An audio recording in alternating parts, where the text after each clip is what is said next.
right? So we're going to have a tour of his home, and you could actually go at any time, but we plan on maybe about 1:15, between 1 o'clock and 1:30, somewhere in that time range. When you're done, go. We're going to have about a half an hour presentation right now. And forgive us, we don't have a PA system, so we're just going to have to yell. Clark and Charles is going to speak for about 20 minutes. Charles, you know how to yell, right? I've done it. We've done it before. So, now also we have name tags. Raise your hand if you don't have a name tag. We've been trying to get them around. There's a table up here. So go ahead and get your name on a name tag, along with the Clark child that you're descended from. Okay, so to start off, also we have a genealogy piece. You can go back and look at some of the genealogy up at this table, and there are about 80 handouts. So if there's still some left, go ahead and take one. Okay. Also, there's a brochure for the Clark family tour, the Clark family homes. Who has a brochure? Okay, go ahead and pick them up. I think there are about 80 of those too, so there's at least one for every family, maybe even 2 or 3. They don't have name tags. Now, did everyone get some food? Good, good. I see there's still food there, so you're doing well. So I'm just going to give the floor to Charles now. He's going to talk about Baldwin Clark, right? Want to talk about Clark? We're talking about Clark history. It'll take about 20 minutes or so. So we've also got games for the kids over here. So I see one child going over there. My wife will be taking care of that. So I hand the floor over to Charles. Thank you, Charles.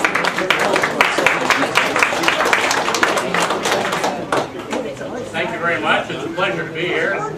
There are a lot more Clarks here than I see in Indiana, so I'm happy to be here with you all. Cousins, a couple of aunts that I've met, for one, and some cousins, dear friends. How many of you can hear me? Where'd you get that?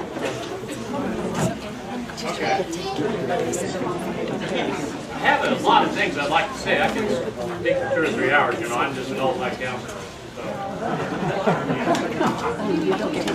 I can talk, but what I'd like to say, I want to give you a little bit of background on it, just so you can understand things I say later. I've lived in Indiana for about 25 years. During that time, I had the pleasure of helping my brother do research that made this book possible. I say that in his honor, not mine. This was a groundbreaking piece of work which I'm very happy to have been associated with. But during the time he was finishing this, it dawned on me that there's another pioneer as well that needs to have more recognition, and that's his father. And I want you to know why I feel that, other than my personal involvement and belief in my own ancestry. It dawned on me some time ago, in trying to explain some of the myths and the legends of Clark history that aren't true, like Clark Street in Chicago being named after our ancestors is not true. The first white baby born in Chicago was born many years before Cooper baby was born. Stuff like that, you know, just trying to get it right. I realized there was much to do. But what I realized was that in understanding Ezra Thompson better, I realized the possible source of some of this mythology we have. And that is this fact. As you know, Ezra Thompson was the next last child born in a large family. By the time he was born, his father and mother lived far away from any aunts or uncles, much less grandparents. In fact, by the time Ezra Thompson was born, all of his grandparents had passed on, save one. And he lived in Connecticut, a fair piece in southern Illinois. So it's my thesis that possibly some of this misunderstanding can be explained by the fact we only have one link to our Clark past through Ezra Thompson, and that's word of mouth from his own parents. And I don't know how much of that was remembered correctly. Probably most of it, but the notion I want you to remember is that if we really want to understand this guy, we need to understand his father better, because that is the only source of Clark lore, Clark culture, Clark belief and value that Ezra Thompson inherited. It was just from his dad and his mother. He was never exposed to any aunts or uncles or grandparents at all, or cousins for that matter. So when they had a Clark reunion, it was at home. every week, every day. Because that's the only Clarks they were around, except for those that they produced. So that's kind of my preamble to what I want to talk about. With this book being finished, I was all that time working on a book about Timothy Baldwin, Ezra's father, realizing there's more and more material the more you look. Living in Indiana, I haven't lived that far away from everything, so multiple times I've been to Connecticut and Library of Congress and all these great libraries of the world, been to Ohio, been on the property he bought. I just discovered recently that he owned some property in Indiana during the brief time he was in Indiana. Been on the property in southern Illinois that he was the first white man to own in 1818. I've had the opportunity of being there, going to the place and seeing the place. And I've been to his property in northern Illinois where he was probably baptized by Colonel C. Rich in 1835, etc., etc., etc. I've been to the place, and some of you have as well, in Missouri, where he homesteaded, where he tried. So, my plan was to have this book about Timothy Baldwin done in time for this event. We've had a few minor interruptions in our family in the last 6 months that have prevented that from being the case. But I did want to present at least evidence that I was working on it. Some of you have been trying to pick up this copy. My intention, before I get, and by the way, I'm open to any feedback you have about everything. I'm happy to be involved, but I have no pride of authorship necessarily. So, if you have sources or data or pictures or charts or maps, I'd be happy to look at. The intention is that this will be part of the book about Timothy Baldwin Clark. If you believe the notion that you better understand the son by knowing the father, then that logic goes all the way back to Deacon George, right? Right. Is that right? Farmer too. What's that? Farmer George too. Ralph. Are you forgetting John Clark's wife and John Jr.'s wife and Samuel's wife? I'm just getting at the fact that you got two George Clarks there. No. The daughter of one married the son of the other. That's right. Son of a gun. Anyway, what I'm trying to do here is amplify what we know about Samuel Clark, John Clark Jr., all of whom were Timothy's forefathers in Connecticut. One of the things I wanted to accomplish today is to remind everybody of the value of this book. Does everyone have the green book? 1996. Second edition. 1975 edition went out. Yeah, I have a copy of that too. They should even put any more of these, you know?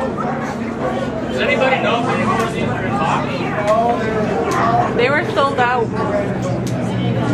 Robert Gould spent many years of his life compiling this book. I had the pleasure of meeting Robert in his home in Guilford, Connecticut. He had a whole wall. We're all old enough to remember what library file, index card file drawers look like, right? He had a whole wall with these little index card drawers for everything he did to research this book.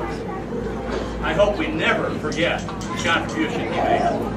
Robert Gould, who happens to be a distant cousin of ours as well. What's the name of the book? Ezra Thompson Clark's Ancestors and Descendants, second edition. Robert Gould. Robert F. Gould, Guilford, Connecticut.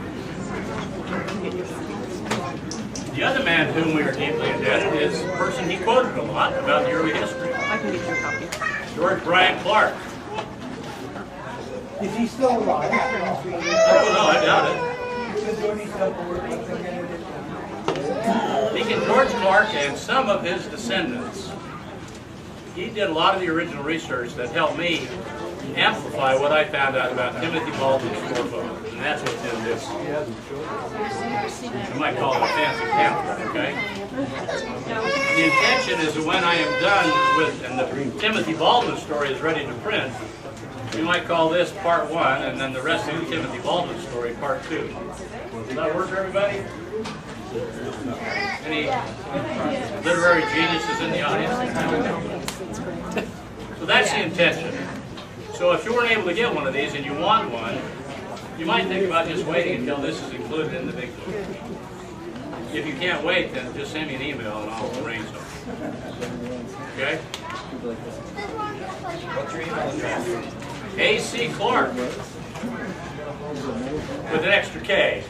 A.C. Clark at Comcast.net. Just feel free to send me an email. I tend to look at email and respond, so please do that.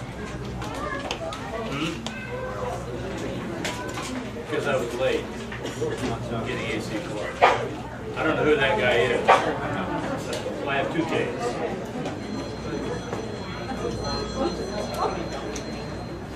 A quick comment or two about Timothy Baldwin.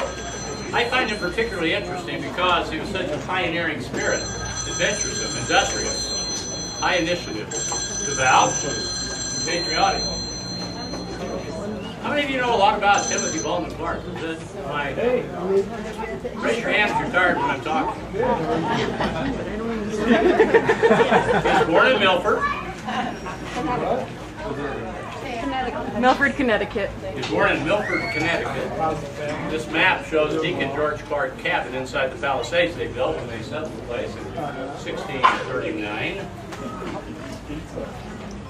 He was born in Milford. They moved when he was a child to New Milford, which was a plantation that his Deacon George's sons had been instrumental in commissioning and later colonized in the mid-1700s. John Clark moved, it was already there. Samuel Clark helped set it up. John Clark died in Milford. John Clark Jr. moved to New Milford with his family sometime around the Revolutionary War, right soon after. Not sure when. Timothy grew up in New Milford area. Some of you know he married in 1802, but there's no record of the marriage anywhere that I can find. As it turns out, the church they were allegedly married in had no pastor, hence there were no records. The city had no town clerk, hence there were no records. So we'll have to accept someone's claim that that's when he was married.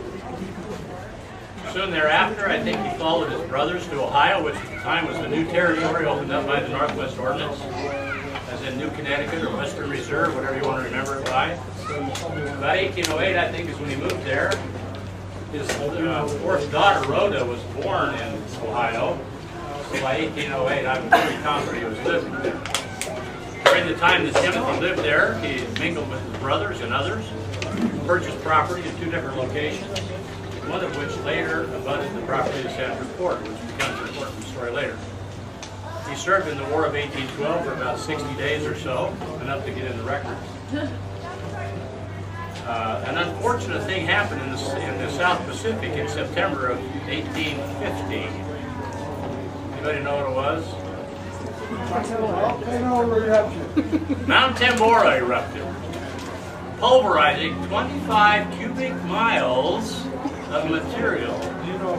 It so affected the world's weather that in the spring of 1816 and the summer of 1816, in Europe and the United States, it was known as the year of no summer. It's the same thing that drove the Smiths out of Vermont to Palmyra. Drove Timothy out of Ohio because, according to an account, the place stank so badly that he got his family of, how many were there by then?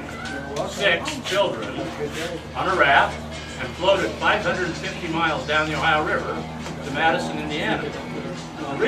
The really poetic thing is that his War of 1812 buddy, Oliver Lewis, had 6 children as well. I don't know how many cats, dogs, sheep, goats, cows, furniture, clothing, stuff they had, or barrels. They together floated down the Ohio River 10 years after the original Lewis and Clark. Isn't that kind of poetic? So Lewis and Clark floated down the river to Madison, Indiana, got off, I don't know what was it, I don't know why. There's a great account about how they stopped in Cincinnati to spend the Sabbath day and honor the Sabbath day.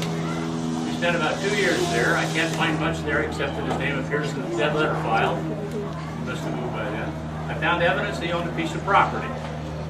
There's also a juicy tidbit left in the local church history that can't be found in any other library, where one of the pastors of the Methodist Church, which by then he had joined in Ohio, one of the pastors left an account of the earliest history of the Methodist Church in Madison, Indiana, and spoke of the faithful service of the Comstocks and the Bosworths. Oh, and there wasn't one eccentric New Englander named Clark. He did use the word eccentric. I'm quite confident it's our man because most of that town was settled by Southerners. Anyway, that's what you find when you go there. After that, in 1818, I do not know what prompted it. I suspect by then he was following the lead of Methodist ministers, the itinerant preachers. Moved to southern Illinois, in what was now become Lawrence County, settled there and stayed there for about 10 years. And that's where John Wesley Clark was. Well, you know, William Oglesby Clark was born in Madison. His name was derived from the minister there that they apparently worshipped with, Reverend Joseph Oglesby. They moved to southern Illinois and acquired some property, settled down for quite a while, and that's where John Wesley Clark was born, Homer Baldwin Clark, Ezra Thompson Clark, and Mary Ann were born there on that property.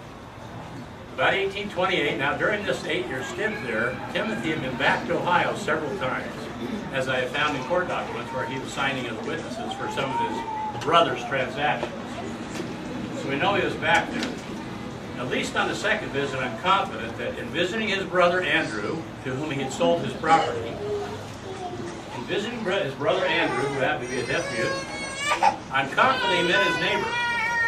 Because right on the border of Vienna Township and Liberty Township, looks like they're in different places, but they're adjoining neighbors. Andrew Clark's neighbor was Sanford Porter.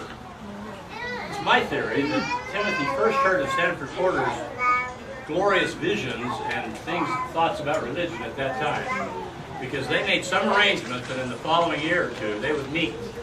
So in 1828, Timothy pulls up stakes from where he's living, meets Sanford Porter on the border of the Wabash River between Indiana and Illinois, and together they journey about 200 miles to the Peoria, Illinois area, bordering the Illinois River. Now, he didn't stay there very long. By then he had daughter Sarah married in Indiana. Laura and Rhoda and Myra found spouses in southern Illinois and central Illinois. Myra and John Sargent went down south and she died in Louisiana. That's about all we know, isn't it, Ralph? And so, I don't know what was going on with him. It's really hard to document, but he didn't stay in central Illinois very long. Again, I think he's still following the lead of the Methodist ministers to whom he was quite devoted. Moved up through LaSalle County in Ottawa just for a brief stint. He lands in Walker's Grove, which has later been named Plainfield, near Joliet. It's not that far off the freeway if you're ever there. He lands in Walker's Grove, Illinois. In all the early histories of that place, he is one of 2 or 3 names mentioned. All the others are sporadic in the accounts, but in all the accounts I found, the settler, Reverend Jesse Walker is mentioned, Timothy B. Clark is mentioned, and one other guy. So he was there that early. And that's where he lived for the next 6 years. In 1831, where's Steve? Got gold Clark on his hat. Anyway, there he is, Steve. And Steve reminded me today, in Doctrine and Covenants, section 52, verse 12 or 30, yeah, along in there. Lyman White and John Krill were commissioned to go on a mission, and all these 14 pairs of missionaries were told to go from Kirtland to Missouri. Each one of you take a different route. Well, Lyman White and John Krill took a different route and went through northern Illinois, just kind of straight west of Kirtland, after they took Mother Smith. That's funny, I think. So in 1831, in the summer, these 2 missionaries arrived, and they converted a couple of local people, one of whom was named James Emmett. The folks there told them to go visit Sanford Porter down in Peoria area, Tazewell County, which they did. They spent several weeks and finally converted this old hard-head guy, and had lots of spiritual experiences. He said, I'm going to go up north and convert Timothy Baldwin instead. Well, they converted the daughter, Laura, Judy. We have one of Laura Thornton Phelps' descendants here. Judy was on the Clark family tour 11 years ago, and we met there. It's great to have her here representing Laura Thornton. She was our first Clark ancestor. joining the church. In 1831, she and her husband, Morris Phelps, followed Sanford Porter to Missouri. They're really smart about it. They went in the dead of winter. But they did go. It wasn't until 1835 when Charles C. Rich, whom they had met originally in the Peoria area in Tazewell County, later became converted, went to Missouri, got a junior companion named Morris Phelps. They ended up in northern Illinois in 1835, and in Charles C. Rich's journal, he records the day on which he baptized Father Clark and Wesley, that's John Wesley, and Ruth Napier.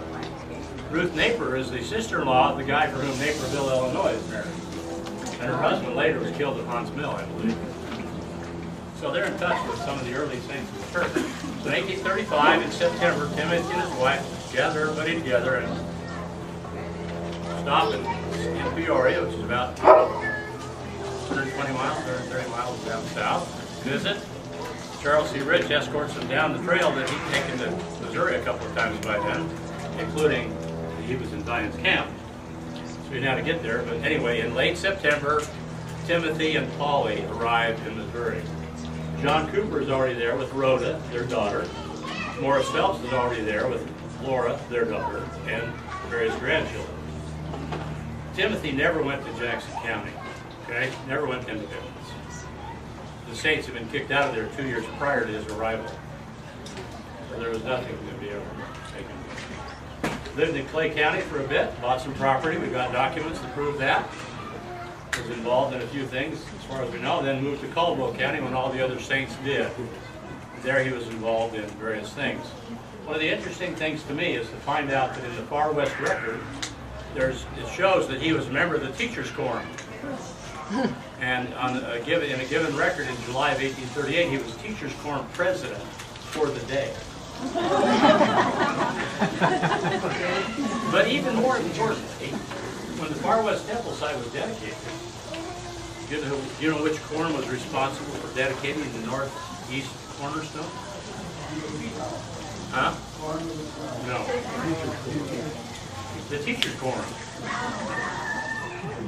I'll ask you more questions. Would you stand up?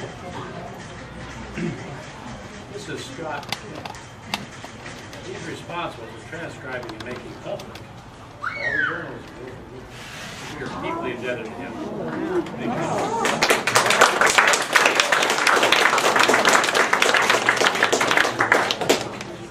We're happy you're in the fold. Me too. Good. So, my hypothesis is that it's very probable that Timothy was in the group of teachers that dedicated the cornerstone of the temple site. Now, as you know, later he was there, and when everyone else was fleeing Missouri, for some reason, Timothy stayed. Polly died in February, late February, and was buried in the Far West Burial Ground. I haven't found any good reason why he stayed, other than maybe he was asked to. Don't know. Maybe it's because his son-in-law was in jail with Joseph Smith. And since the son-in-law was absent from the home, Timothy was helping his daughter Laura take care of a family of 4 or 5 children. Polly was gone. The girls had all married. David and Barrett had stayed in northern Illinois.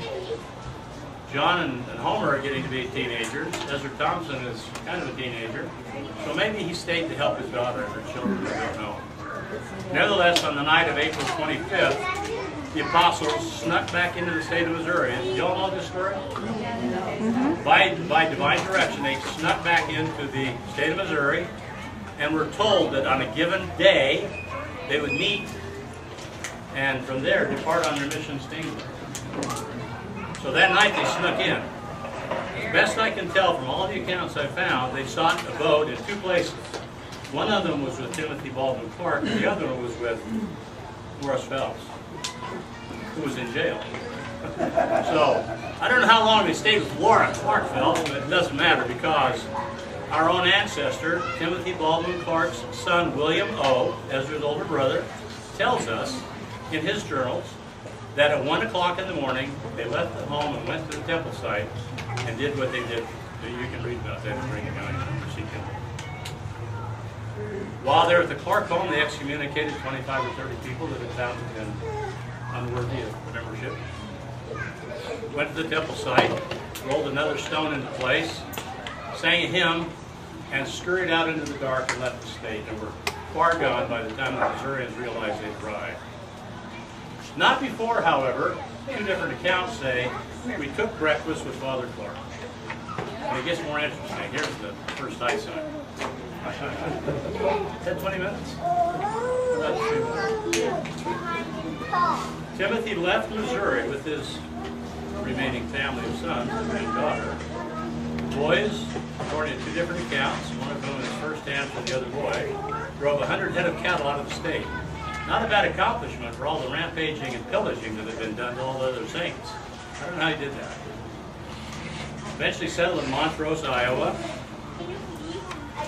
I highlight Scott because in Montrose, when Wilford Woodruff went on a mission to England, which they finally did, not in April, but later in August, Wilford entrusted the care of his young widow, his young wife, I should say, to this older gentleman that could probably take care of her and stay around her, Timothy Walter Clark. So during the time that Wilford was in England, exchanging letters with Phoebe, we have all these wonderful comments from Phoebe about how tender and well taken care of she was by this Father Clark. So that's kind of our heritage about Timothy. Participated in the temple ceremonies in the temple, I do not know why he didn't go west. I posit 10 or 12 reasons why. He was, you can read. But he eventually moved to northern Illinois, died there. I don't know which son he was with. But back on, I think, his home turf before he died in 1948. He was buried.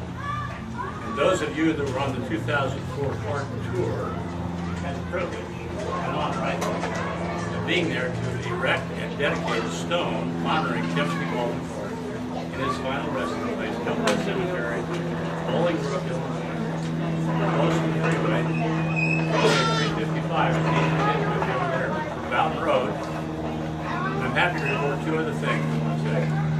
Last Veterans Day in November, I was honored to speak at a special ceremony held to honor. There were 3 Civil War veterans buried in that cemetery that had never had a stone. The local Bolingbrook Historical Society took it upon themselves to arrange with the Department of Veterans Affairs to put an official government headstone in place for these 3 veterans. One of them was the son of Barrett Clark. His name is Charles B. He died in Memphis.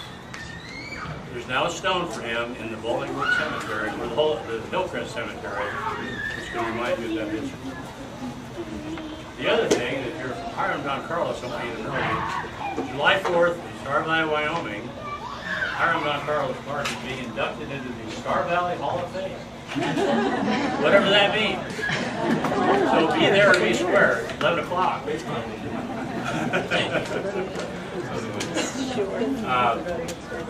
I'm going to stick around for a few minutes. I have to be in a wedding reception tonight in Reno. There's no flights. I'm going to fly low and slow, but if you want to ask any questions or something, I'd be happy to do that. Is there any information about the other one of the sons? Sarah's family? Who? Joe's daughter. She could ride in the boat. Sarah never left the state of Indiana. But you stumbled on something, though.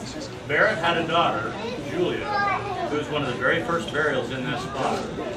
The interesting thing about that cemetery is that it's halfway between where Barrett lived on DuPage River and where David lived up in DuPage Township. There's another one of the cousin of Barrett's daughters. Was in the Civil War, died in New York. I don't know who that I don't know whether his father was sent back. I know that David Peter was the son that brought the one son from Memphis or the Victorsville back to New York. We're not conversing with that detail. Any other questions? Or again, if you want a book or be in charge, we can have a mailing list or what we can do. I'll let you know this whole book is supposed to be done in a couple months. Go ahead. Just to clarify, how many of Timothy Baldwin's children joined the church? Well, let's see, Sarah did not, Myra did not, Laura did, as I've talked about, Rhoda did, but she and her husband died in Santa Rosa, California as RLDS. David Keeler Clark stayed there, was killed by lightning in 1850. His son later went on to settle and be a prominent figure in Appleton, Missouri. I've been there. I think there's still a Clark in the head of an old building. Barrett stayed in Illinois. He became a prominent merchant. Ezra's really the only one. Because John Wesley even came out here and died rather ignominiously, drowning in a slough.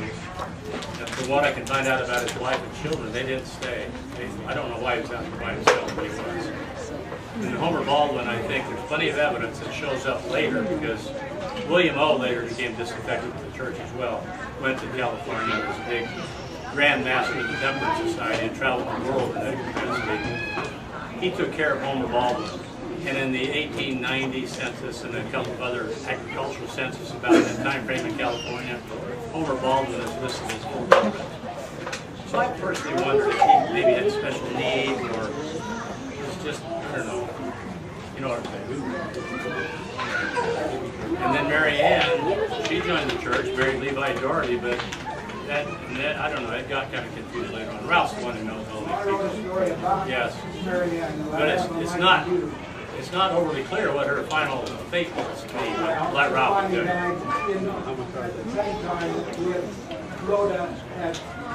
Oh, did she end up there? Okay. Okay.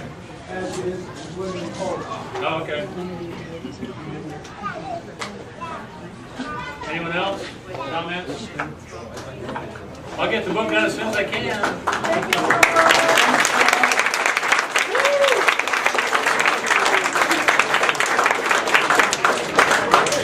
Just to make sure we don't forget we're related to more people than Ezra Thompson, I want to donate this map to the Family Association.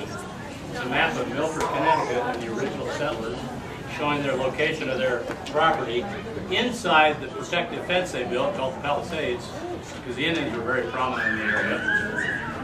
So, Rich, Thank you. have a map of Milford, Connecticut, where it all began.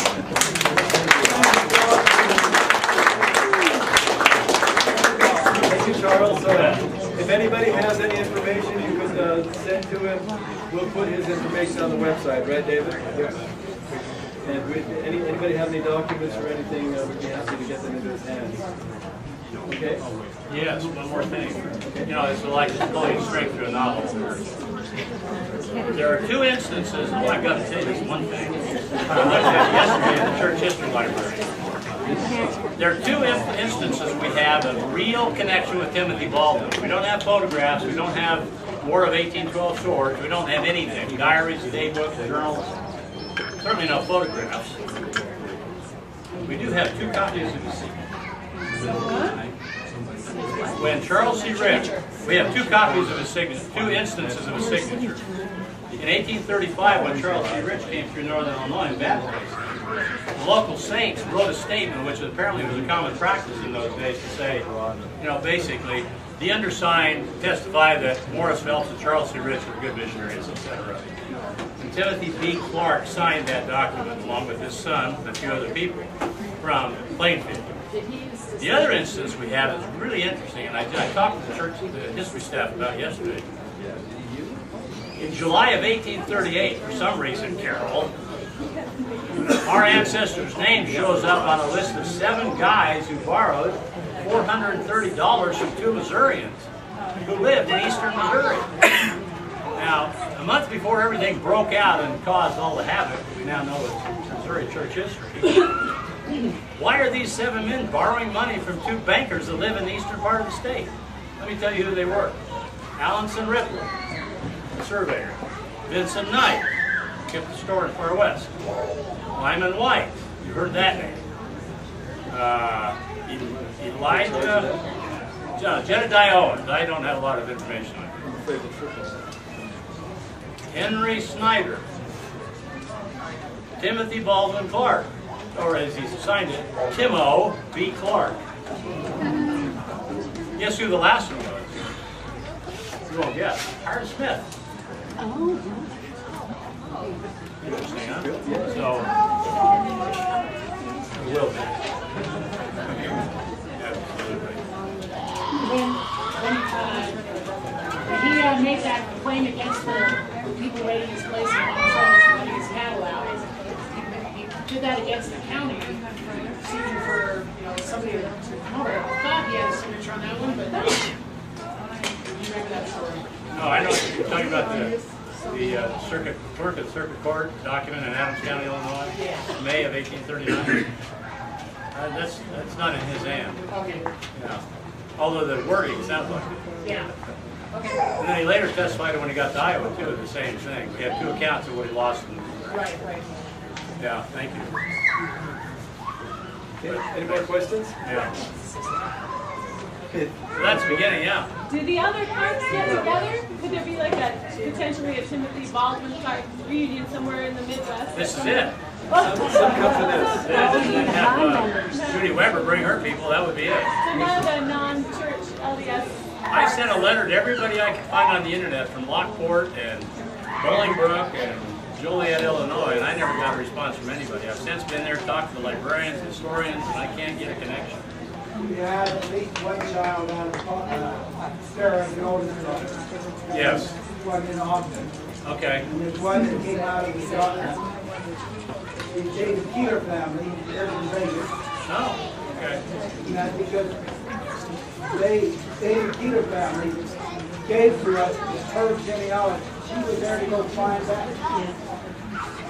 Where Baldwin was buried, and thought the new mark was there, and so she where did I get that? She went and saw Dave, and he did it, and she set her genealogy to land on, and just like that, got it. And it then gives her ancestors, those that all moved into the St. Clair County, Missouri. Washington, And Florida. that's the one that he was also went to visit his granddaughter that Right, Mary Lawson. died. Yeah. Thanks all.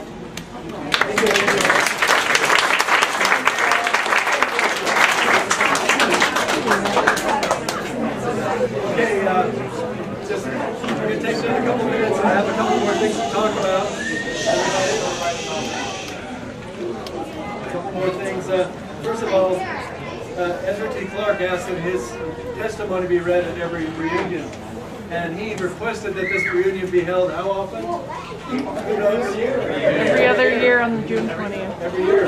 So I'd like to know, raise your hand if you'd like to have this every year.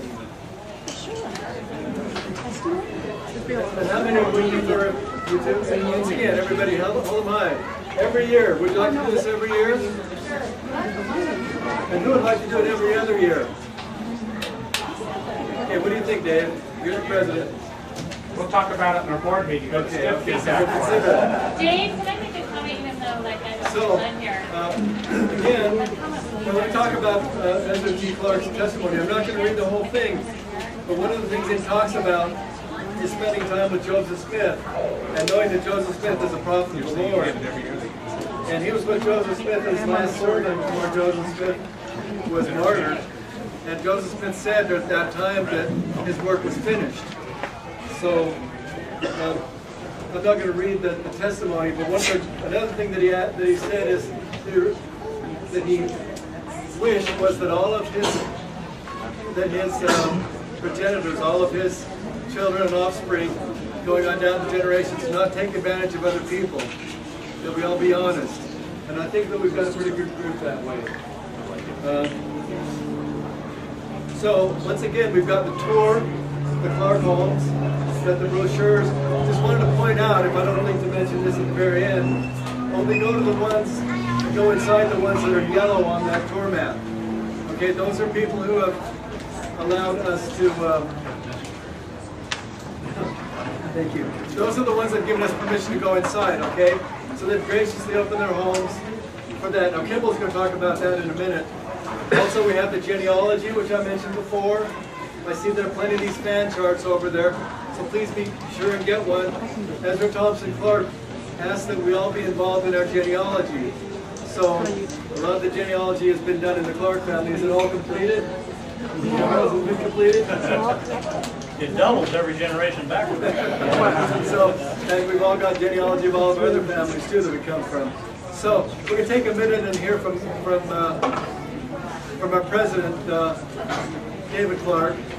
It's been fun to meet a few of you here. I hope to meet a few more. But it's so interesting to see how interesting and how great people that all of you are. So I get a chance to talk with you a little bit. But anyways, it's been a lot of fun to associate with your families. By the way, there's Melba here, one of the grandchildren of Ezra T. Clark. Are you still here, Melba? Where's Melba? Oh, okay. Do we have any other grandchildren of Ezra T. Clark here? There's right over here is Melba. Okay, we have another one?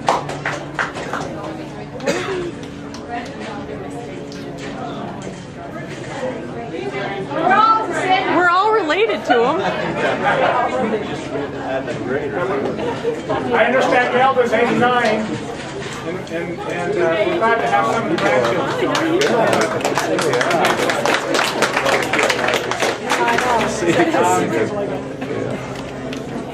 Just we'll try to get more stuff on the website for you to see as we go along, including some genealogy and EzraTClark.org.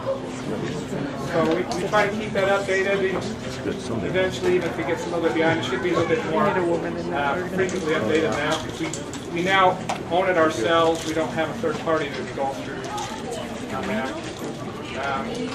So EzraTClark.org, you can always take a look there.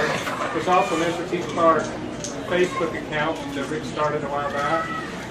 And so that's another way so we can keep in contact. Feel free to look at our contact information on that website and give us an email or a call anytime you want if you have any suggestions. I think, Gilbert, do you want to say a couple things about the tour guidelines? Okay,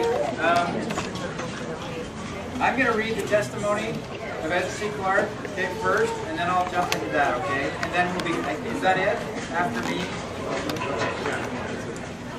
To my wives and children, feeling that I shall not enjoy the privilege of addressing you in a united capacity many more times during my earthly sojourn, I am impelled by a husband's and a father's love to offer you my final and hearty instructions. I bear you this my testimony. Before I left Nauvoo, I heard the prophet Joseph say he would give the saints the key whereby they would never be led away or deceived, and that was, the Lord would never suffer the majority of his people to be led away or deceived by impostors, nor would he allow the records of this church to fall into the hands of the enemy. I heard Joseph say this, and I also heard him say that he would roll the burden of the apostleship upon the quorum of the 12. I heard Joseph preach many times, heard him in the last sermon he ever delivered, bear testimony to the truth of the work that God had called him to do, also that the Lord had never suffered him to be slain by his enemies, because his work had not been done until a short time ago. He had now laid the foundation of this work and rolled the burden of the priesthood upon the 12. And having given them their washings and anointings, they would now bear off his work triumphantly, and it would roll on faster than ever before, and if the Lord was willing to accept of him, he was willing to go. This he spoke to the people. I was one who heard his voice, and know that he spoke like an angel from heaven. I never heard him speak with more power than then, and I heard him many times. I was satisfied. I knew him to be a prophet of God. I had heard him prophesy many times, and had seen his prophecy fulfilled, and had also shaken hands with him, and he had blessed me, and I had felt the influence and power of the Lord upon him and upon me, and I have never forgotten that blessing from that day to this, and I never shall. 2 days later, the prophet was martyred, and 2 or 3 weeks later, when the saints held a conference, and Brigham Young arose as leader of the church, I want to bear record that he spoke as Joseph used to speak. To all appearances, the same voice, the same gestures, the same stature. I bear this record to all the world, to my children and to my children's children, that's us, and also bear record that this work is God's work, and that it will roll on as it has done from that day to this. I have never turned my face away, and have always had delight in keeping the counsel of his servants in every particular. I have had many privations and many trying scenes traveling on the plains and on the desert, and I know that those men who have stood at the head of his church are men of God, and also the men who now stand at the head, and they will bear off his word triumphantly. And I say to my children and my grandchildren, If they will do right and keep the commandments of God, no good thing shall be withheld from them. And they shall have a testimony that God set up his word, and it will roll forth. And those who help it will stand, and those who fight against it will fall and crumble with the wicked. I bear this testimony and leave it for the benefit of my children and my children's children, that's us, for I realize I have but a short time to live upon this earth. I have passed my 77th year, and it has been a pleasure to me to be associated during that time with the prophet and apostles, and those whom I know were men holding the holy Melchizedek priesthood. I bear this testimony and wish it written that my children and my children's children may know that I have finished my work, and bear this testimony before them and all the world in the name of the Lord Jesus. Even so, amen.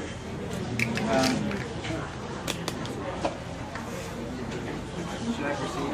There's still a little bit more. You want me to read it? Okay.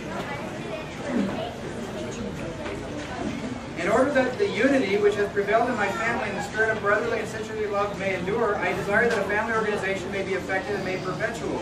That a meeting of my family, and as many of my descendants as can possibly do so, be held here once a year for the purpose of maintaining the interest of the family and for keeping a family register and for mutual aid and encouragement. In order that my wishes may be more fully understood and the responsibility of carrying them out placed upon my family in such a manner as to leave no doubt or misapprehension in the minds of my wives or children and their families, I desire that the following organization shall be effective. First, I desire that the following shall constitute an executive committee: Joseph Clark, Edward Clark, Amherst Clark, whose duty it shall be to act as arbitrators in all differences or disputes that may arise among members of my family. That the said committee by its chairman shall fix the dates for annual reunions and such other meetings as he may deem proper and desirable. Second, I appoint as chairman my son Joseph S. Clark, and I place his hands $1 to be used as a genealogical fund and for such other purposes as the executive committee shall, in their judgment, deem necessary to make effectual these my final instructions to my family. Third, I hereby appoint Susan D. Clark as family secretary, registrar, Horace Clark as assistant, whose duty it shall be to keep in order the family record and collect all items of family biographies and such history as shall be thought desirable for such records. Fourth, in case of death or incapacity of any one of the executive committee to act, the other two may appoint a successor, and the executive committee is hereby authorized in case of death or incapacity to act to appoint the successor. Fifth, I desire that when the family meet in their annual reunions, that the executive committee shall hold special meetings for the purpose of hearing questions that may arise and giving assistance by way of counsel and advice to members of the family who may be laboring under difficulties or may be in any way at variance with any member of this organization. Sixth, I desire that membership of this organization shall consist of my wives, my sons and daughters, their wives and husbands, and their descendants. That's us. I am impressed in this evening of my life to admonish my family of the importance of devoting some measure of their time to temple work, and it is my wish that a genealogical record be prepared to include as many of my ancestors as it is possible to get information about. And when this record shall have been completed, it is my most earnest wish that I may have, as often as possible, a representative in one of the temples of my Heavenly Father to perform work for the dead. If I could behold the spirit of union, of mutual love, and support in the conduct of my family as I now look upon their future lives, I should feel that the great satisfaction and pleasure that I have always enjoyed and happiness that comes from family union. I desire to urge the mothers to teach their children to attend their primary, Sunday school, and meetings, and to observe the law of obedience and of baptism at the age of 8 years, that they may also teach the word of wisdom, to pay their tithes and offerings, and to honor the priesthood.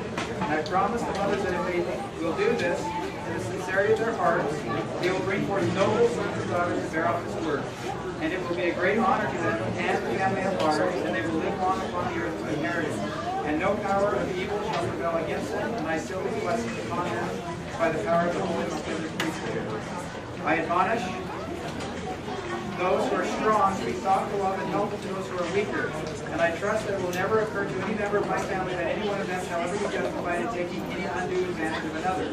I warn my family against any spirit of dissension and commend to them the spirit of fairness, justice, and impartiality towards one another. I plead for the weak because the strong will take care of themselves. And those who cherish the memory of their father and honor the name he has given them in life will feel the responsibility that they are under.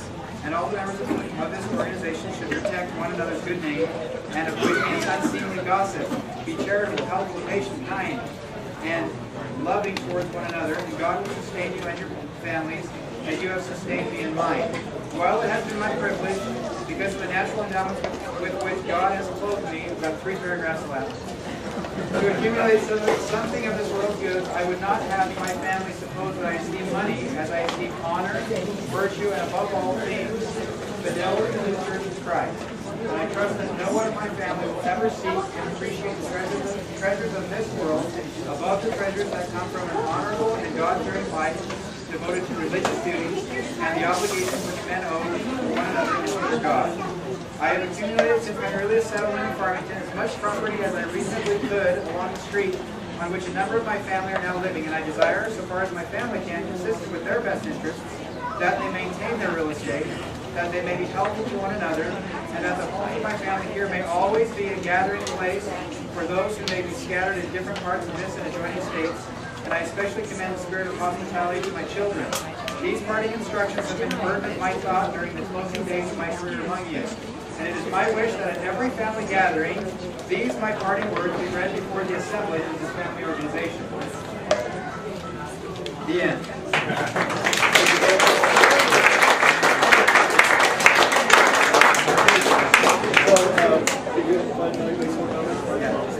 Hey, we ended up with 2 books and somebody else wants one. Okay, about the testimony of Ezra T. Clark, just since I'm up here, 2 years ago I made a promise that I would translate it to various languages. I've got it in Spanish and French. It's going online probably this week. Okay.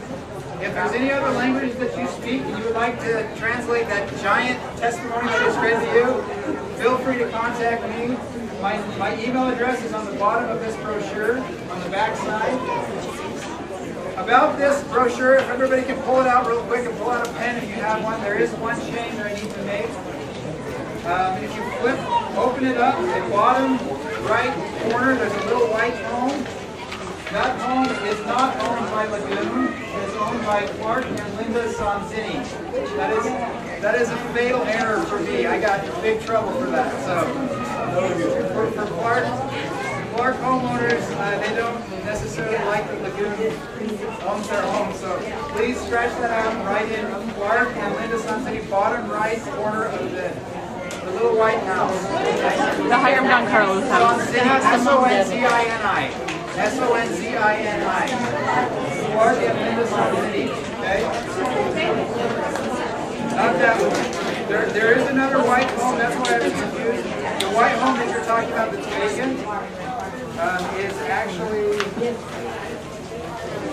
would be number 268. 268 is vacant. That is the one that's on my Lagoon. Okay. Also on the brochure. I want you to recognize the yellow. Those are the homes that are completely open. Not completely, okay? The hosts will take you to where they want you to go, okay?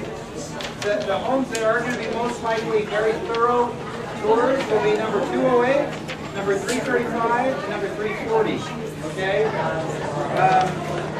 Also, if you visit home number 291, that is the organizer of the Clark Lane Historic District. Please pat him on the back. His name is Dave Barney. He's done a tremendous amount of work. He's not even a Clark, and he just moved to a Clark home and made it happen. I also want you to please, I think this is 291. His name is David Barney. Okay? I also want you to know that parking can occur on either side of State Street. It can also occur at the Clark Park, which is at the very top of the map. Okay? Where the Ezra T. Clark Monument is, there is parking there. Be aware of the crosswalk that is at the base of the overpass. There is a crosswalk there, however, it's a little bit of a dangerous crosswalk. They have flags. Okay, so please be careful when you cross that street. State Street is becoming very busy.